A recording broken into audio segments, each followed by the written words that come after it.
ମଙ୍ଗଳବାର ଦିନ କିଛି ଲୋକମାନଙ୍କର ଜୀବନ ହଠାତ୍ କାହିଁକି ବଦଳିଯାଏ, କ'ଣ ଏହା ଆପଣ ଜାଣିଛନ୍ତି କି?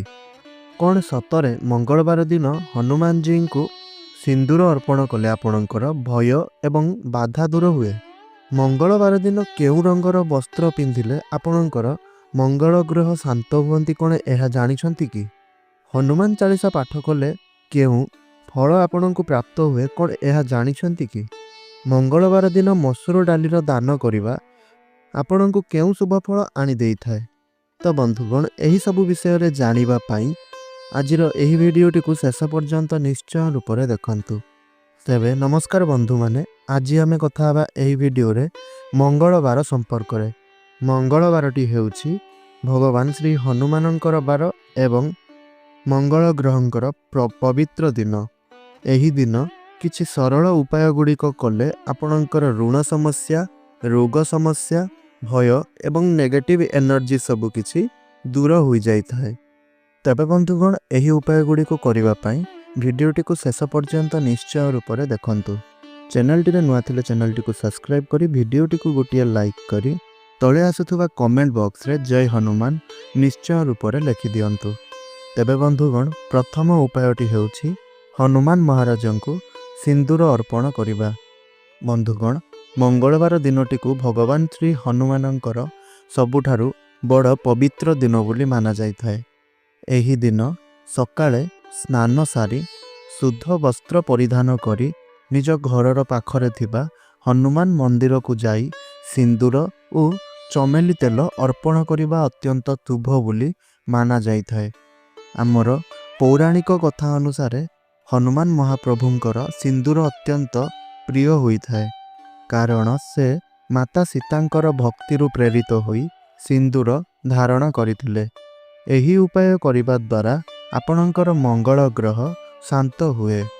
ଆପଣଙ୍କ ଜୀବନରେ ଆସୁଥିବା ବାଧା, ଭୟ ଓ ଶତ୍ରୁ ବାଧା ଏହି ସବୁ କିଛି ଦୂର ହୋଇଥାଏ।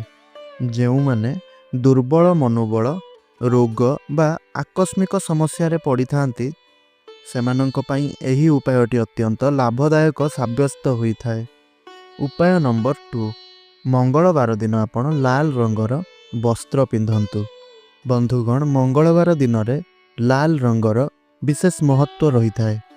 ଲାଲ ରଙ୍ଗ ମଙ୍ଗଳ ଗ୍ରହଙ୍କର ପ୍ରତୀକ ଓ ଶକ୍ତି, ସାହସ ଓ ଉତ୍ସାହର ଚିହ୍ନ। ଏହି ଦିନ ଯଦି ଲାଲ ରଙ୍ଗର ବସ୍ତ୍ର ବା ରୁମାଲ ବା ଲାଲ ରଙ୍ଗର କୌଣସି ଧାଗା ବ୍ୟବହାର କରାଯାଏ, ତେବେ ଏହା ଆପଣଙ୍କର ଜୀବନରେ ମଙ୍ଗଳ ଗ୍ରହଙ୍କର କୁପ୍ରଭାବକୁ କମ୍ କରିଥାଏ। ଯେଉଁମାନଙ୍କ ଜୀବନରେ ବାରମ୍ବାର କ୍ରୋଧ, ଦୁର୍ଘଟଣା, ରକ୍ତ ସମ୍ପର୍କିତ ରୋଗ ବା ବାଦ ବିବାଦରେ ପଡ଼ୁଛନ୍ତି, ସେମାନେ ଥରୁଟିଏ ଏହି ଉପାୟକୁ ନିଶ୍ଚୟ ରୂପରେ ଅନୁସରଣ କରି ଦେଖନ୍ତୁ। ଏହି ଉପାୟ ଆପଣଙ୍କର ଆତ୍ମବିଶ୍ୱାସ ବଢ଼ାଇଥାଏ ଏବଂ ଭାଗ୍ୟକୁ ସହଯୋଗ କରିଥାଏ। ତୃତୀୟ ଉପାୟଟି ହେଉଛି ହନୁମାନ ଚାଳିଶାର ପାଠ। ମଙ୍ଗଳବାର ଦିନ ସନ୍ଧ୍ୟାରେ ହନୁମାନ ଚାଳିଶା ପାଠ କରିବା ଏହା ଏକ ଅତ୍ୟନ୍ତ ଶକ୍ତିଶାଳୀ ଏବଂ ଆଧ୍ୟାତ୍ମିକ ଉପାୟ। ଶାନ୍ତ ମନରେ ଦୀପ ଓ ଧୂପ ଜଳାଇ ଥରେ କିମ୍ବା 3 ଥର ହନୁମାନ ଚାଳିଶାର ପାଠ କରିବା ଦ୍ୱାରା ଏହା ଆପଣଙ୍କର ଘରେ ଏବଂ ଆପଣଙ୍କର ମନରୁ ନେଗେଟିଭ୍ ଏନର୍ଜି ଗୁଡ଼ିକ ସବୁ ଦୂର କରିଥାଏ। ଏହି ପାଠ ଆପଣଙ୍କର ମନରେ ଥିବା ଭୟ, ଦୁଃସ୍ୱପ୍ନ, ଅନିଦ୍ରା ଓ ମାନସିକ ଚିନ୍ତାକୁ ଦୂର କରିଥାଏ। ଯେଉଁମାନେ ଶତ୍ରୁ ବାଧା, ଅଦୃଶ୍ୟ ଭୟରେ ପୀଡ଼ିତ ଅଛନ୍ତି କିମ୍ବା କୋର୍ଟରେ କୌଣସି ପ୍ରକାରର କେସ୍ ଚାଲିଛି, ସେମାନଙ୍କ ପାଇଁ ହନୁମାନ ଚାଳିଶା ପାଠ କରିବା ଏକ ବଡ଼ ରକ୍ଷା କବଚ ଭଳି କାମ କରିଥାଏ।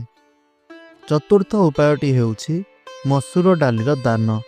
ଯଦି ଆପଣ ଆପଣଙ୍କର କୁଣ୍ଡଳୀରେ ମଙ୍ଗଳ ଗ୍ରହଙ୍କୁ ଭଲ ସ୍ଥିତିରେ ରଖିବାକୁ ଚାହୁଁଛନ୍ତି, ପ୍ରସନ୍ନ କରାଇବା ପାଇଁ ଚାହୁଁଛନ୍ତି, ତେବେ ମଙ୍ଗଳବାର ଦିନ ମସୁର ଡାଲିର ଦାନ ଅବଶ୍ୟ ରୂପରେ କରନ୍ତୁ।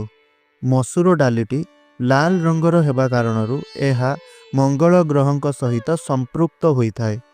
ଏହି ମଙ୍ଗଳବାର ଦିନରେ ଦରିଦ୍ର, ଶ୍ରମିକ ବା ଆବଶ୍ୟକୀୟ ଲୋକମାନଙ୍କୁ ମସୁର ଡାଲି ଦାନ କରିବା ଦ୍ୱାରା ଆପଣଙ୍କର ଋଣଜନିତ ସମସ୍ୟା, ଅର୍ଥ ଅଭାବ, ଅଚାନକ ଭାବରେ ହେଉଥିବା ଖର୍ଚ୍ଚ ଗୁଡ଼ିକ ସବୁ କିଛି ଆପଣଙ୍କର କମ୍ ହୋଇଯାଇଥାଏ।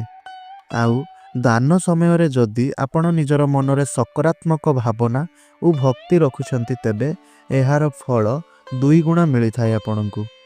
ତେବେ ବନ୍ଧୁଗଣ ଏହା ଥିଲା ସେହି 4ଟି ଉପାୟ। ଯେଉଁ 4ଗୋଟି ଉପାୟ ଆପଣ ଯଦି କୌଣସି ବି ମଙ୍ଗଳବାର ଦିନ କରିନେଉଛନ୍ତି ତେବେ ଏହି ଉପାୟକୁ କରି ଆପଣ ନିଜର କୁଣ୍ଡଳୀରେ ମଙ୍ଗଳ ଗ୍ରହଙ୍କୁ ଠିକ୍ ଭାବରେ ପ୍ରସନ୍ନ କରିବା ସହିତ ଆପଣଙ୍କ ଜୀବନରେ ପ୍ରଭୁ ଶ୍ରୀ ହନୁମାନଙ୍କର ଆଶୀର୍ବାଦ ଆପଣଙ୍କୁ ପ୍ରାପ୍ତ ହୋଇଥାଏ। ତେବେ ବନ୍ଧୁମାନେ ଆଶା କରୁଛି ଭିଡ଼ିଓଟି ଆପଣମାନଙ୍କୁ ନିଶ୍ଚୟ ରୂପରେ ଭଲ ଲାଗିଥିବ। ଆଉ ଏହିପରି ଭିଡ଼ିଓ ପ୍ରତ୍ୟେକ ଦିନ ଦେଖିବା ପାଇଁ ଆମର ଏହି ଚ୍ୟାନେଲଟିକୁ ସବସ୍କ୍ରାଇବ୍ କରନ୍ତୁ। ତଳେ ଆସୁଥିବା କମେଣ୍ଟ ବକ୍ସରେ ଭକ୍ତି ଏବଂ ଶ୍ରଦ୍ଧାର ସହିତ ଜୟ ଶ୍ରୀ ହନୁମାନ ନିଶ୍ଚୟ ରୂପରେ ଲେଖନ୍ତୁ ଏବଂ ଭିଡ଼ିଓଟିକୁ ଗୋଟିଏ ଲାଇକ୍ ନିଶ୍ଚୟ ରୂପରେ କରନ୍ତୁ। ଧନ୍ୟବାଦ।